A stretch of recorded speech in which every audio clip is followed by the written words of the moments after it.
What really happened with your host, Mike Rivero, because World War III is a really bad idea.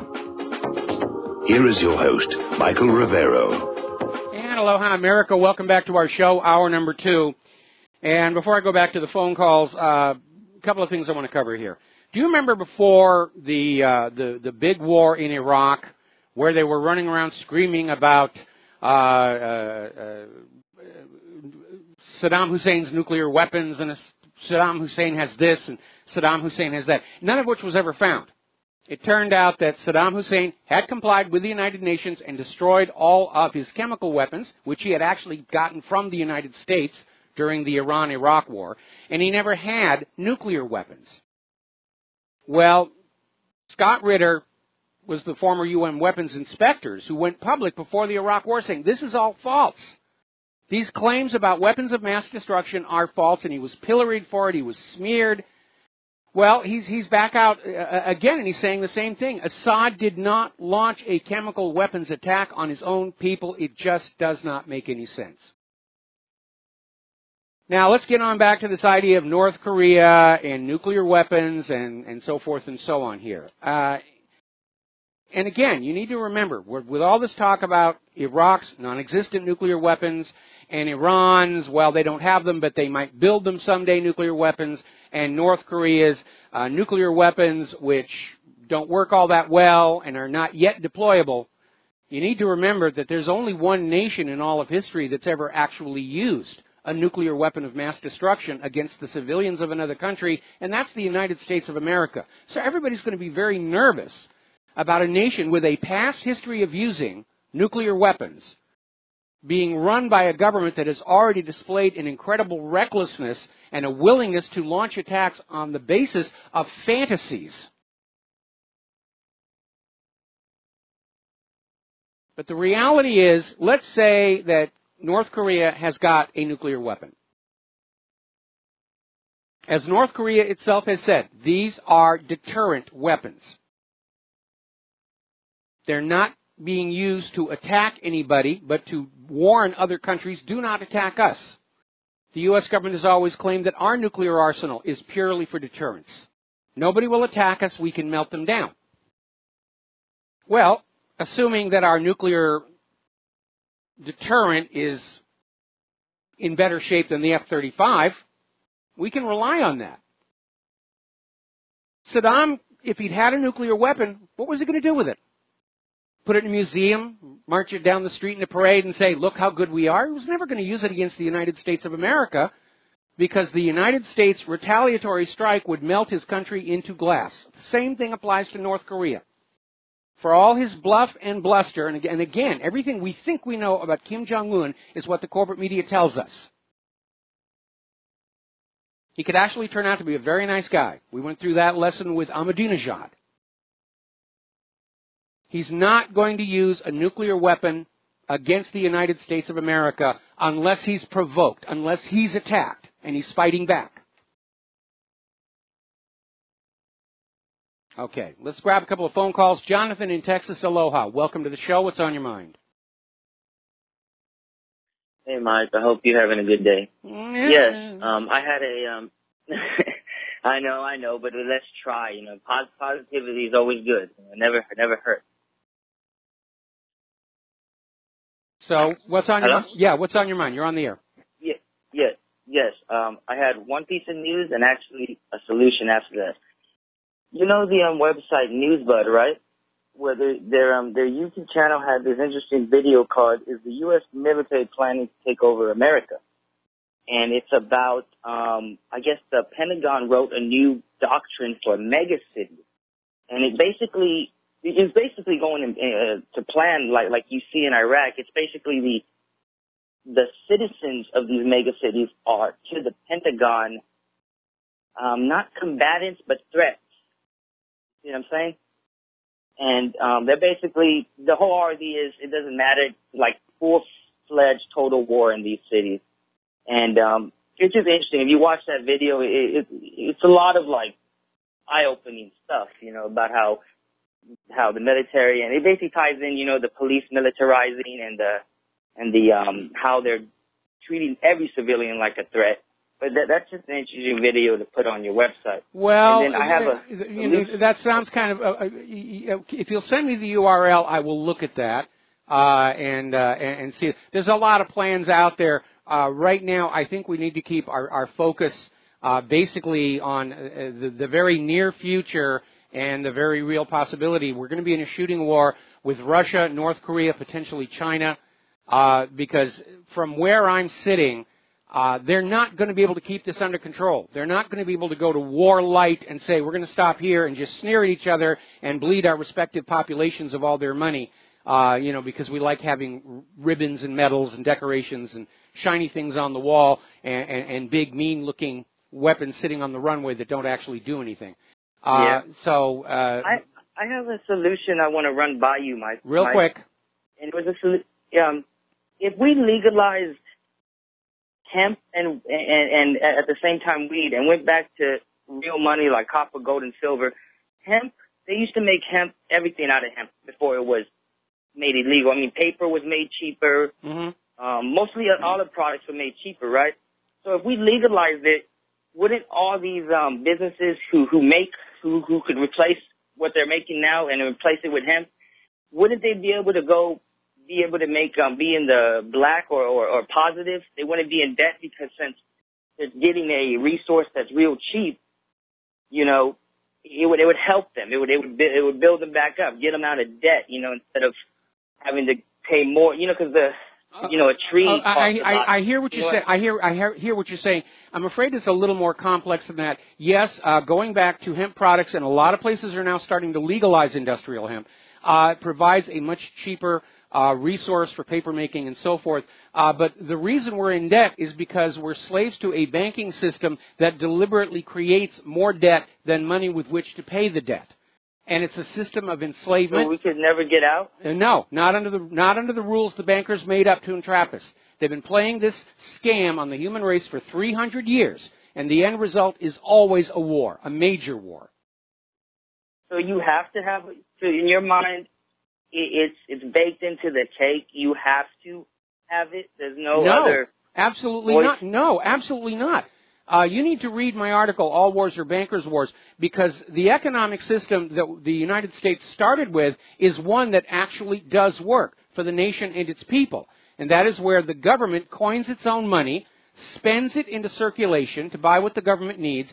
It goes through the society, powering commerce without accruing any interest, and then is taxed back in the exact same amount at the end of the cycle to balance the books. And that is a system that works for the nation and for its people. And the private central bankers hate it. They hate the idea of any nation or any people making their own money. They want a world in which everyone is forced to always borrow currency from the banks at interest. That's the enslavement mechanism. Well, Mike, thank you for letting me talk. But I just hope that I want to say that you're wrong. I want to hope that people. Well, Jonathan, I got to let you go. Jonathan, got to let you go. Okay, I gave you enough time here, and we're going to move to Dave in New Jersey. Aloha, Dave. Welcome to the show. What's on your mind? Hello, Mike. I'm calling to make a correction to the caller, the gentleman from Canada. Yes. It really annoys me when people call these shows and talk about firearms and they don't know what they're talking about. He referred to the SKS as a submachine gun. There's no such thing as an SKS submachine gun. The SKS rifle is a military-style, semi-automatic rifle. It has a 10-round fixed magazine, semi-automatic. It is not a submachine gun. It is in no way sub, and it is in no way fully automatic. Okay, point taken. The SKS is legal in Canada. And I believe a lot of semi-auto rifles are legal in Canada, but I believe they're restricted to 10 rounds. Yeah, they're trying to get that same thing down here in the United States. And, okay, all right, that's a good development. Apparently, a crawl on Fox News, Donald Trump just announced we are not going into Syria. Okay. Thank God for that. Yeah, I would agree with you on that one. Anyway, listen, Dave's going to let you go. We've got to do a shout-out to our on-air affiliates. who are just rejoining the network. So apparently that story we had earlier about Trump is trying to push back against the neocons, there is merit to that story because Fox News just announced that we're not going to invade Syria on the ground. They're backing off. They're backing down. Whew. If it's true. But, of course, you know, the war hawks, they're just going to gin up another false flag attack. More barrel bombs, more gassings, or they'll set off a nuke someplace out here and say, oh, North Korea tried to attack us and they missed. For peace to prevail, everybody must want peace. But it takes only one maniac to keep the wars going, and that's exactly what's going on here. We're going to go back to the phones. Dustin in New Jersey, aloha, welcome to the show. What's on your mind? Yeah, Mike, I'll believe it when I see it. Trump says a lot and changes his mind. Hey, look, that caller about the weed and the hemp, I wouldn't worry about weed and hemp right now. I would go long gas masks and Geiger counters at this point. I already have mine. I mean, Mike, the war party's on the move, Mike. It's inevitable now. It just, you can feel it in the air. We've been talking about this for a while. It's been coming. Yeah, it's not coming as fast as people think it is, you know, but it's coming because they're on the move, Mike. And I really think it's inevitable now. I mean, it's just too many pieces moving around. I'm afraid that you're right, and that, of course, I view that as a personal failure because a big reason for my doing what Claire and I have been doing for the last 20 years was we could see the path opening up to a new global war, and we've been trying to fight it just tooth and nail because everybody loses in a global war except the weapons makers and the bankers. There really is no victorious side. In fact, I had to put up that article I wrote some years ago, Majestic Memories, and I wrote it after watching the movie The Majestic with Jim Carrey because I had a lot of resonance with the story. And I'll put that article up and you can look for it later in the day. But basically, I grew up in a town that was still feeling the effects of World War II. Young men who'd gone off and never came home, bedrooms still preserved, you know, the graves, Memorial Day was a big deal in our town. And I learned then that there really is no victory in war other than for the leaders and those who profit. Both sides lose in a war. It's only just a question of which side loses more, but they're still losing, and we need to keep that in mind. Anything else, Dustin? Yeah, I just want to keep telling people this. This is the Russians' red line is Syria. Assad's not going anywhere. If they try to get rid of him, it's going to be a world war. This is it. This is the flashpoint, actually.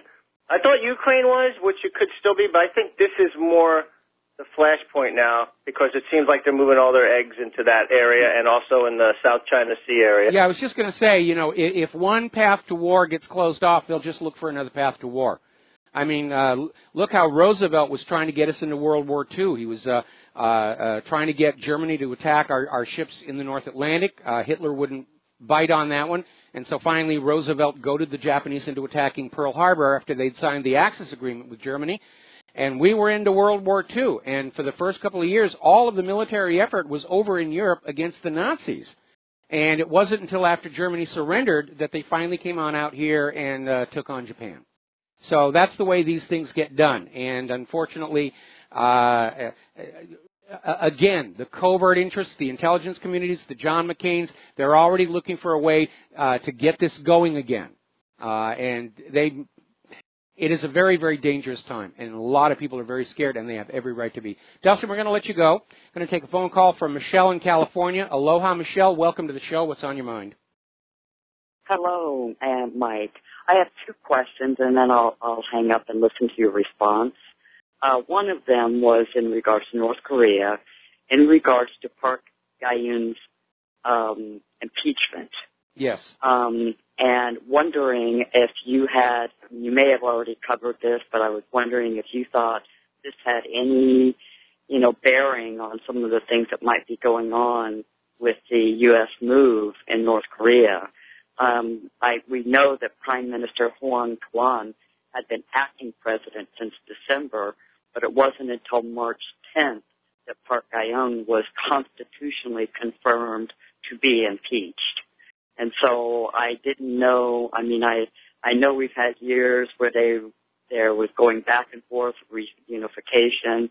There was rumors of even Japan joining in that reunification. But I just wanted to know if you believe that there was, the instability or this change of guards, as it were, in South Korea is having any play in this. And I'll just listen for your answer, Mike. Okay. All right. Well, first of all, for historical and cultural reasons, Japan would not merge with either of the Koreas or both of the Koreas. But there was only a few years back talk of reunification. They called it, I think it was the Sunshine Policy. And South Korea's former president was very much on board with reunification, very much opposed to provoking North Korea militarily. So as we have seen in so many other countries, he was eased out of power, and a more pro-war, pro-U.S. individual is now in control there. And so, yeah, that's basically what's going on. All right, phone lines are clear right now. I'm going to get back and do some news. A little bit of an upset off of California, and apparently there was a lot of anti-submarine aircraft off of the California coast, and people were saying it didn't really look like an exercise because they were just staying over the same spot and well into the night. And so the speculation is that somebody spotted a submarine that wasn't supposed to be there. And, of course, they're saying it's either Russian or North Korean. Now, Russia maybe. I can't imagine Putin being that stupid. But as far as North Korea, there's something that you need to understand. The North Korea's new ballistic missile submarine is not nuclear powered. And that means it has a very limited range. If it's going to go anywhere of a significant distance, it must have a tender in attendance, a surface ship that carries extra fuel, extra food, extra water, sort of like a floating gas station. And absent that surface tender, then whatever may or may not be down there is probably not from North Korea. And they may have just gotten excited and they're chasing a sick whale or something. Did you ever see the movie 1941? It was one of the better ones Steven Spielberg did. And it actually documents something that really did happen in Los Angeles just after the bombing of Pearl Harbor, where everybody was in a war panic. And a single airplane out of place literally sparked the entire city to start shooting into the sky and panicking. And that may be what's happening here. And I bring that up because it is a danger. With tensions this high, it is very easy to make a mistake, one that could prove to be irrevocable. Ever see the movie War Games? Matthew Broderick. That was also based on a true story. Now, in the movie, it's a kid outside hacking into the defense system thinking it's a game company. But it actually really did happen where somebody at Cheyenne Mountain was playing a recorded simulation for training purposes, and the message that it was a training session didn't get through, and everybody thought it was a real Russian attack, and we came very, very close to launching those nuclear weapons that day. So that's why we got to calm all this stuff down. We could have World War III without anybody intentionally firing the first shot. Just somebody making a mistake, somebody panicking. That's what happened in the Gulf of Tonkin. When the USS Maddox had a novice sonar man who heard his own ship's propellers and thought it was an incoming torpedo. Sent the message up the chain of command. The captain of the Maddox sent another one saying it was a false alarm. President Johnson used the first report to get Congress to escalate the war in Vietnam. That's how that happened. All right, we're coming up here on a commercial break. More about the war, economy, science, and a fashion show when we come back. And aloha, America. Welcome back to the show. And something very bizarre is going on here, where apparently the White House has released what they are calling is evidence that shows Assad's forces carried out last week's chemical attack. And it's basically a paper report that cites videos and satellite imagery as the source for the claim. But the videos and the satellite imagery are not being released. so. Now, looking at this statement by Donald Trump, and for the moment, let us take it at face value. I know people right now are not trusting him because he just broke one of his biggest campaign promises to us all. And so trust is going to be hard for him to regain. But for the moment, let's take it at face value. As I said before, this corresponds with the article that we had in the first hour of the show, where Trump was pushing back against the neocons. And at this point, my read would be that Trump knew right from the start that this gassing story was bogus, that it didn't make any sense. But he went along with the neocons. They probably told him the American people would love it if he did this. Certainly the corporate media and the military-industrial complex and all the neocons and the hardline warhawks all came on out and said, this is great, this is wonderful, but the American people didn't buy it. And Trump is now realizing that by going along with the neocons, he has inflicted a huge amount of damage on himself. And I imagine he's very angry. He's angry with the neocons. If that story about Ivanka crying all over him to get him to bomb Syria is true, I imagine he's very angry with Ivanka and her husband, who was pushing as hard as possible for all of this. There's another story making the rounds that we can expect some more high-level firings in the White House. And I think it is overdue. Trump needs to recognize he's being given bad advice. He's being advised to do things that other people want that are not what Trump needs to be doing. Now, Steve Peisnick has basically come on out issuing a warning to Trump, Mattis, and McMaster saying, do not go to war in Syria. It will mean war with Russia. And like myself, Peisnick seems to feel we cannot win. And I don't think we can win. And again, as I said, the bankers who are ultimately behind all these wars, they don't care who wins or loses. They're making money off of both sides. They loan both sides money to fight the war at usurious interest rates. When it's all over, they loan both sides more money at usurious rates to rebuild. And they've done it twice already on us, and they're getting ready to do it a third time.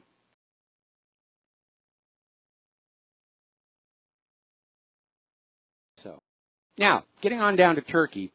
Sunday is the referendum that has caused so much turmoil, both within Turkey and in several nations in Europe, where Turkish nationals are being allowed to vote remotely.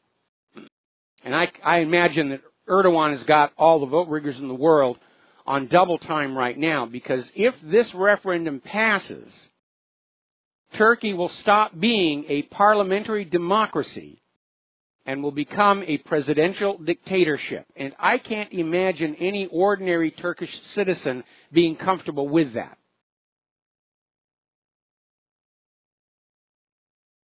But seeing how much election fraud is taking place around the planet in this day and age, I think Erdogan is going to pull it off. We'll see. Now, as you know, not too long ago, there was a terror attack up in Sweden. Guy ran a truck into a crowd of people, and everybody was just shocked and horrified to find out he was an asylum seeker. And yesterday they were talking about, obviously, this open borders thing has to come to an end. We can't deal with the crime or the terror or the rapes. And the liberal globalists have come on back saying, we can keep the open borders, okay? We'll ban cars and trucks instead. See? And we'll turn all of Sweden into big piles of marshmallow and Play-Doh so that there's nothing for the refugees and migrants to harm us with. Doesn't sound workable to me, but that's actually what they're suggesting, banning cars and trucks rather than closing their borders. We'll be right back. And aloha, America. Welcome back to the show. We're going to take a phone call here from Steve in California. Steve, aloha. Welcome to the show. What's on your mind? Well, Michael, shouldn't Syria and other countries, well, in support of Syria, but shouldn't Syria be filing charges right now in the International Court of Law on the United States for an act of war? and which then would proceed on to have an investigation to find out the truth, which we know this was a false flag. Shouldn't they be filing those charges right now? I would agree. But unfortunately, the ICC has proven in the past to be just as politicized and corrupt as the courts here in the United States. But they should, and they should go up to the UN as well, but of course, the U.S. will veto anything that the Security Council decides they want to do. Well, that would actually point to the cover-up itself if they veto it. If they don't even want to look into the evidence and see it, they've already got their mind made up. That should point to the world that the hypocrisy and that this is a cover-up. I think the world already knows that. They don't need any more proof of it. The world already knows. Yeah, I think Syria should file those charges right away. File it. Well, I absolutely agree. But as far as the world's opinion of the U.S. government, they're not going to let some court decide for them what they're thinking. They can see what happened with their own eyes. Right. Right. I noticed that those articles on 37 missiles that did not hit their target, that's pretty much been scrubbed from the Internet now. I'm looking around for those articles. I don't know if you still have one on your website, but I'm seeing now all 59 hit. Sean Hannity's talking all 59 hit, 100% accuracy, and we know that's an absolute lie. Of course it's an absolute lie. Yeah, and thank you, Michael. All right, I didn't save the article, but I did link to it. But yeah, they're all being pulled off. I mean, I'm hearing that Twitter is already scrubbing all the messages critical of United Airlines off. So yeah, the Internet is now under government control. It's being censored. Very obviously, we live in a dictatorship where nobody has any respect for freedom of speech any longer. Freedom of speech is only for the corporate media, who are owned by corporations and controlled by the government. All right, now then, talking about up in Sweden, they're going to deal with their terror attack not by closing the borders. They're calling to ban cars. And Sweden's government, if anything, is more insane than our own. And, of course, they pride themselves on being history's first feminist government. And when Jeremy Clarkson and James Mays and Richard Hammond were up there for an episode of Grand Tour, even they were poking fun at just how over the top Sweden's government has gone in terms of political correctness. So it's just getting crazy out there. Anytime you start thinking that politics can trump the real world, you're going to be in trouble. You have to deal with reality. That applies to everybody up to and including Donald Trump. The laws of nature are not suspended for royalty. Okay, now then, we're seeing more of this information coming on out on how the Bank of England was exposed as a major force behind the LIBOR rigging scandal. This came out of BBC's Panorama program, where they got a recording from back in 2008 that shows how the Bank of England was putting pressure on other banks to keep the rates artificially low so that banks could borrow more money to paper over their debts and not pay fair market value. And in the process, of course, with the LIBOR rate artificially held low, other businesses were harmed. And some low-level people lost their jobs and went to jail, but none of the top executives at the bank. And now there's another article coming on out from Goldcore saying that if Bank of England was involved in rigging the LIBOR, it's time to go back and look about rigging of the gold market, because we know that's been going on as well.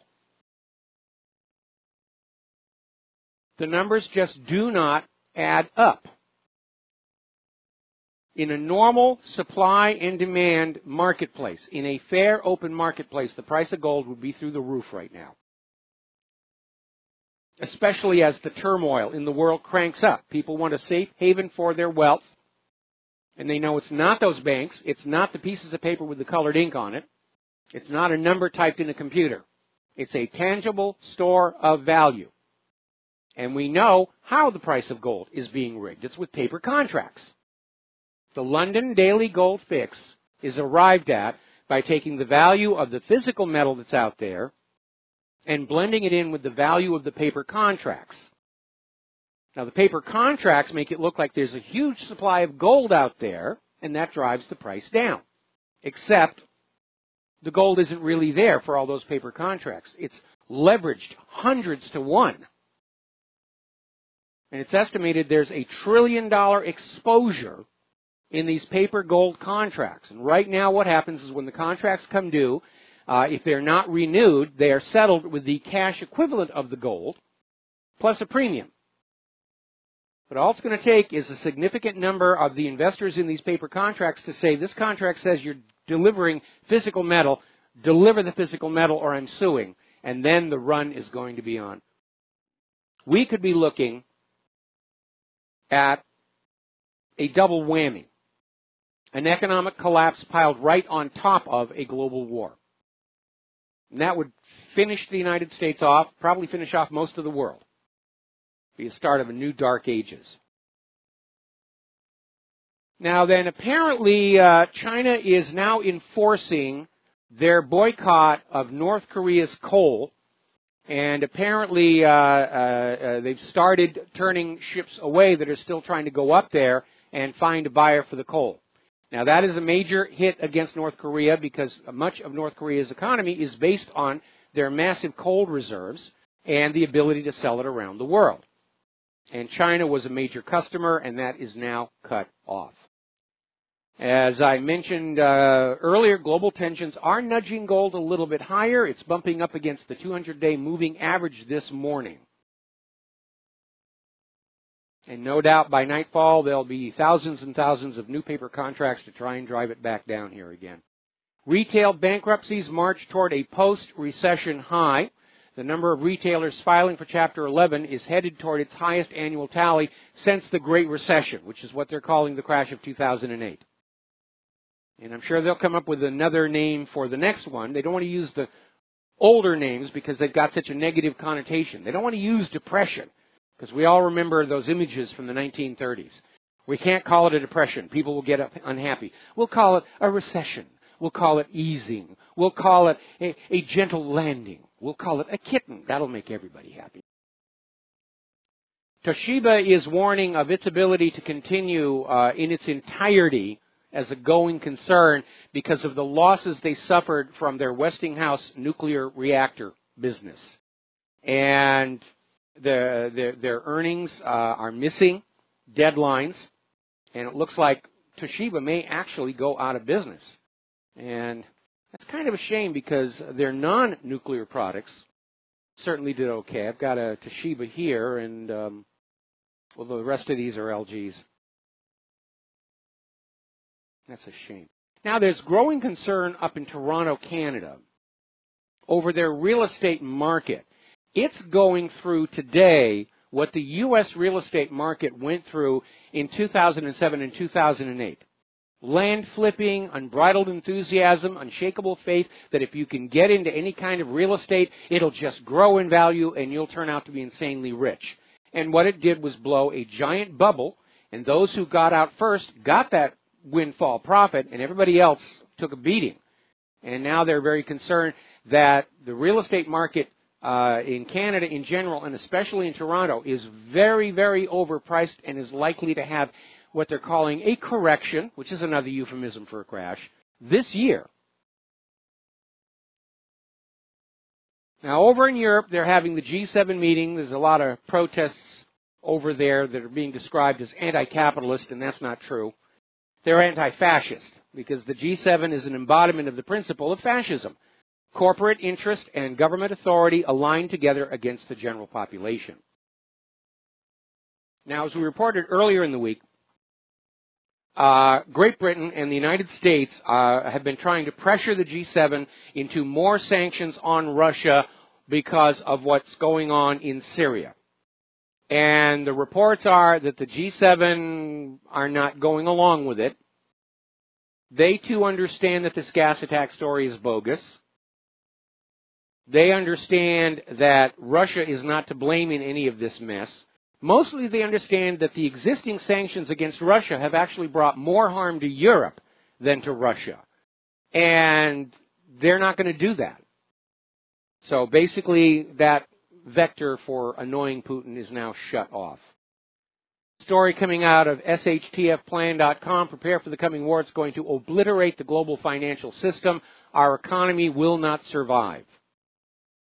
And they make something in there that is a relevant observation. For the last quarter of a century, we, the American people, keep voting for peace and lower taxes. And no matter who we vote for, we get higher taxes and more war. And now we're heading into a big one, and we are going to lose it. We're already losing it. Take a look around your local community at the cracked pavement, the homeless problem, the closed retail spaces, the foreclosed homes. We're already losing this war.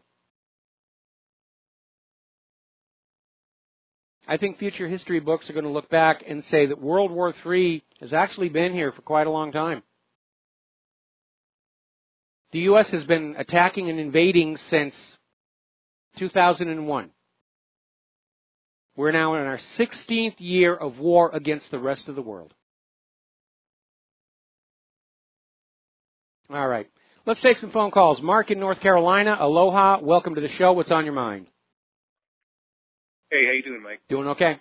I was thinking Donald Trump, there's just no excuse for what he did, because if he's either a liar, and that's why he would do something like, play pretend and actually kill people and destroy an airfield because he wanted to act tough, even though he knew that, Assad had nothing to do with this, or he's too stupid to be president, or too dumb, or incompetent if he's going to believe that garbage and listen to his daughter, let his daughter make the decision. That was a weird one. That's an excuse. That's totally. Why does he have all these family members in there anyway, man? This is not. I don't know of any president other than JFK had his brother, or Bobby, but that's about it. I mean, he's got the whole family in there. It's all, looks like almost like the Beverly Hillbillies or something like that. I guess say New York Hillbillies, right? He's got his in-laws, his daughter. Who else is in there making decisions? I mean, he's better straighten out, or else this world is not going to be blown up if this goes like this. I wonder, by the way, his backing down finally on Syria. Thank God for that. At least, and hopefully he'll stick to that. I wonder if Putin didn't read the riot act to Tillerson today. That definitely could have been part of it. The fact that Russia was saying we're absolutely not going to cut off our support. If you're forcing us to choose between the U.S. and Syria, we choose Syria. That could definitely be part of it. The other part of it could be that Donald Trump is realizing that everybody said America would go along with this strike, lied to him, and he has done incredible damage to his brand, and he's probably furious about that. And again, we don't know the real mechanism. Where we should be concerned, though, is that those who still want the wars to move forward are not going to be stopped by a little thing like the president saying, I don't want to go into Syria. They'll do something else. There'll be another false flag gas attack. Putin is already warning of one that's going to take place somewhere near Damascus.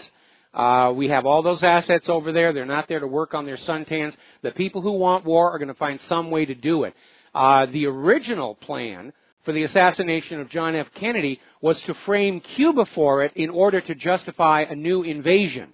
And the only reason Johnson called that part of the plot off and switched it over to crazed lone nut gunman Lee Harvey Oswald was that Johnson was aware of the warning Khrushchev had left Kennedy with after the Cuban Missile Crisis. The next time you attack Cuba, we're going to do a nuke strike, no pause, that's going to be it. And so Johnson cut off the part of the plot that framed Cuba for it, and he gave the military-industrial complex Vietnam to play around in. And so as much as I didn't like Johnson, he definitely made the best of a very, very bad situation at that point. That's probably the reason he decided not to run for an additional term. So, that's the reason. I'm sorry. Go ahead. I saw something on YouTube about Russian plans, that the Russians plan that they could win a war with the United States and NATO in about 2 weeks. I assume they're talking about a conventional localized war. Problem is, they might, because they said the United States is too dependent on the troops moving forward as soon as they run into heavy fire, laying down, taking cover, and waiting for air support, and which is overwhelming when you take on somebody like Iraq or Afghanistan or some of these other countries that they, but that's not going to be the case with Russia. Russia's got a great air force. They've got excellent anti-aircraft missiles and all that, and guns, and their army is trained to move, to constantly move, and overwhelm. So that could happen. Yeah, I can just see the United States trying to fight a war against a major power with all these crybaby snowflakes we saw on display following the election. Yeah, I know. That's another thing. Exactly. I don't think our troops don't have the morale right now. A lot of them realize this is all nonsense. And the other thing... You've hit a very important point there. Our military, they're not motivated to throw themselves into the fight. They don't believe that Syria is evil, Iraq is evil, Russia is evil. They understand it's just wars of conquest. They're risking their life and limb to make a bunch of really rich people richer than they already are. And that really does not motivate people to risk getting shot or blown up. Yeah, all you got to do is look online, look from the comments, a lot of veterans. And even at some of these talk shows, sometimes I'll listen to Breitbart in the morning, and their Breitbart is not the same anymore, especially with those two feminist-sounding imbeciles there, I think Marlowe and Boyle. They don't know what they're talking about, and they're getting veterans calling up and telling them, no, we don't want any part of this. We don't want to be part of this globalist war, this and that, and the only good one left on Breitbart, the only good is this guy Raheem Hassan, the British guy. Yes. And one of the other better ones just okay, left. Mark, I got to let you go. Yep. Ran into a commercial. We'll be right back with more phone calls. Aloha, America. Welcome back to the show here. We're going to go back to the phones. Sherry in Texas, thank you for waiting. What's on your mind? Thank you, Mike. Listen, I'm still 100% behind Trump. No charges against him. I can't see that at all. Trump had no choice. I honestly believe that. I don't even need to know why. Our people will continue to move forward. If Mitt Romney had won, I couldn't say this. That would have been it. Okay, Sherry, let me just insert a comment here. Okay, we know that Trump launched a cruise missile attack into a sovereign nation that had not attacked us on the basis of information that at worst was falsified or at the most generous was wrong. And that shows a high degree of recklessness, and that is something we cannot tolerate in the Oval Office. I understand it, but we're only looking at it from one direction then. Trump won because the people, like your caller just pointed out, woke up enough to see the truth. The majority of people woke up enough to see the truth, or Trump wouldn't be there in the first place. That's why I think we'll continue to move forward. We have overcome the worst bumps in the road, which would have been Mitt Romney and Hillary. They could have taken us in a different direction. I don't think we'll go in a different direction now. We're already woken up enough. I mean, yes, this is very scary what happened, but these warmongers, if they can't get Trump to comply to their plans, they'll go for the jugular next. And I'm starting to pray now. There's one thing I want to be clear on. It was really important to me personally that he stay in contact with Putin. The guy that went over there, Tillerson. He's still there, right? I think he's about to get on the plane to come back home. He didn't really seem to accomplish a whole heck of a lot of anything. I can't see how he couldn't have. Well, Trump needs that open. He needs some kind of. To me, I feel comfortable knowing that Trump and Putin can be in contact with no one listening in. Just keep well, the problem is that the neocons, I'm sorry to cut you off, but we're coming up on the station identification. Okay, that's fine. I've said what I was saying. The neocons, the staff around Trump, are trying to isolate him so that anything going in and out passes through their filters. They did the same thing to John F. Kennedy to get him to keep going down there in Vietnam. And I'm sorry, I'm glad Trump won. I'm still glad Trump won because it would be worse under Hillary, but he's turning into a disappointment. And I think this reckless act into Syria has made the world a more dangerous place and probably guarantees that Donald Trump is going to be a one-term president now. The Democrats could put up a dog catcher in 2020 and win the election. I don't think he planned to be in there for more than 4 years anyway, because who could put up with this from them?